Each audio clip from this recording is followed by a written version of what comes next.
અમદાવાદમાં ચંડોળાનું બીજા તબક્કાનું મેગા ડિમોલેશન હવે શરૂ થવા જઈ રહ્યું છે। પોલીસ કમિશનર અને મ્યુનિસિપલ કમિશનર સહિતના અધિકારીઓની આ મામલે મહત્વપૂર્ણ બેઠક છે। લગભગ 2.5 લાખ ચોરસ મીટર જગ્યા પરનું દબાણ હટાવી દેવાશે।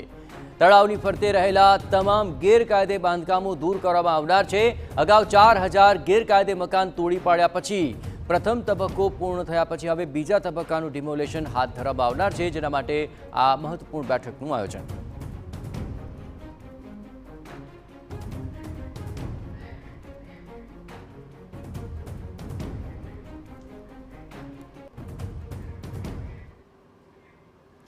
અનાજ મામલે વધુ વિગતે વાત કરવા માટે જોડાઈ રહ્યા છે ટીવી9 સંવાદદાતા મિહિર। આખરે પ્રથમ તબક્કાનું આખરે મોટા ભાગે ડિમોલેશન હાથ ધરાયું હતું। હવે બીજા તબક્કા માટે જે બેઠકનું આયોજન છે, કયા કયા મુદ્દા મહત્વપૂર્ણ રહેશે? આ વખતે આખરે કેટલું દબાણ હટાવાશે? મિહિર,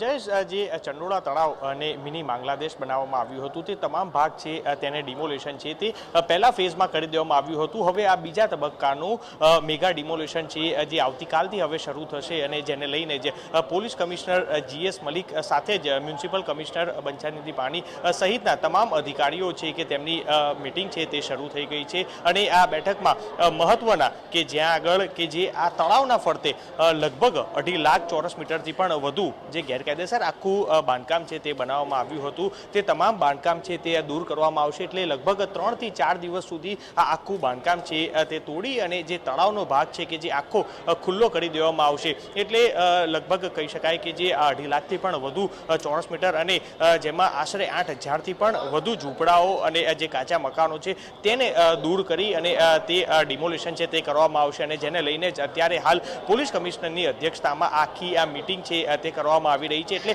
આવતીકાલ સવારથી જ ફરી એક વખત આ મેગા ડિમોલેશન હાથ ધરવામાં આવશે અને જેમાં જે પણ ગેરકાયદેસર બાંધકામ છે તેને તોડી પાડવામાં આવશે। જો કે આ પહેલા પ્રથમનું જે ડિમોલેશનની હતું તે તોડવામાં આવ્યું હતું અને ત્યારબાદ જે લોકો રહેણાંક વિસ્તાર હતું કે જેના કારણે લોકો રહેતા હતા એટલે તમામ લોકોને એક વખત નોટિસ આપવામાં આવી છે અને નોટિસ આપ્યા બાદ મકાન ખાલી કરવાનું સૂચન છે તે કરવામાં આવ્યું હતું। જો કે આ તમામ એક સાથે ન તોડવા માટે પણ ગૃહમંત્રી હર્ષ સંઘવીએ પણ વાત કરી હતી કે તે તમામ લોકોને એક વખત જાણ કરી અને નોટિસ આપવામાં આવે અને જેને લઈને જ અગાઉ પણ અનેક વખત નોટિસ આપવામાં આવી હતી, પરંતુ આખરી એક વખત નોટિસ આપવામાં આવી અને મોટાભાગના જે ગેરકાયદેસર બાંધકામો છે તે લોકો ઘર છે તે ખાલી કરી દીધા છે। એટલે હવે આવતીકાલે ફરી એક વખત દાદાનું આ બુલડોઝર છે ગેરકાયદેસર બાંધકામ ઉપર ફરશે અને જે ચંડોળા તળાવની જે જગ્યા છે કે તે જગ્યાને આખી ડિમોલેશન કરી અને ત્યારબાદ ખુલ્લું મૂકવામાં આવશે અને ત્યારબાદ ત્યાં આગળ ફેન્સિંગ કરી અને પોલીસનો એક પોઈન્ટ છે તે પણ રાખવામાં આવશે।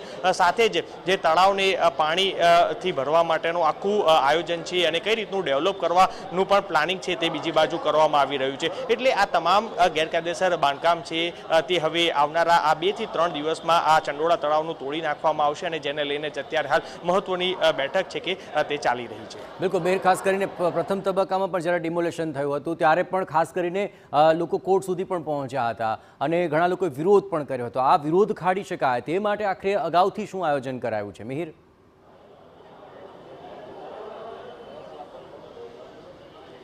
જયેશ, અત્યારે હાલ આ બનાવ બન્યો હતો અને તે સમયે વિરોધ હતો, પરંતુ અત્યારે તમામ લોકોને નોટિસ છે કે જે આપી દેવામાં આવી છે અને જેના કારણે કોઈ પણ વિરોધ ના કરે, કારણ કે આ આખું ગેરકાયદેસર જે તળાવનો ભાગ છે, ચંડોળા તળાવનો ભાગ છે, ત્યાં આગળ છેલ્લા ઘણા વર્ષોથી ગેરકાયદેસર આખું બાંધકામ બનાવી અને પાકું બાંધકામ બનાવી અને રહેતા હતા। એટલે આ તમામ બાંધકામો છે તેને દૂર કરવા માટે જે રીતની કે જે પહેલા ફેઝમાં 25 થી વધુ ટીમો હતી અને અલગ અલગ JCB મશીનથી લઈ અને તમામ એક આખી ટીમ બનાવી અને આ ડિમોલેશન કરવામાં આવ્યું હતું, ત્યારે ફરી એક વખત આ ફેઝ 2 નું આ ડિમોલેશન રહેશે કે જેમાં અલગ અલગ આ જ રીતની 25 થી વધુ ટીમ છે કે જે કોર્પોરેશનની, પોલીસની અને આ JCB મશીન દ્વારા જે આખું ડિમોલેશન છે તે દૂર કરવામાં આવશે। એના તમામ પ્લાનિંગ છે કે જે છેલ્લા 3-4 દિવસથી થતા હતા, પરંતુ તેની આખરી મિટિંગ છે તે કરવામાં આવી રહી છે અને આવતીકાલ સવારથી જ આ તમામ ગેરકાયદેસર બાંધકામ છે તેને દૂર કરવાની કામગીરી છે તે ચાલુ કરવામાં આવશે। જયેશ, આભાર મિહિર। તમામ ગતિવિધિઓ પર આપ નજર રાખતા રહેજો। તો આવતીકાલથી બીજા તબક્કાનું આ ડિમોલેશન શરૂ થઈ જશે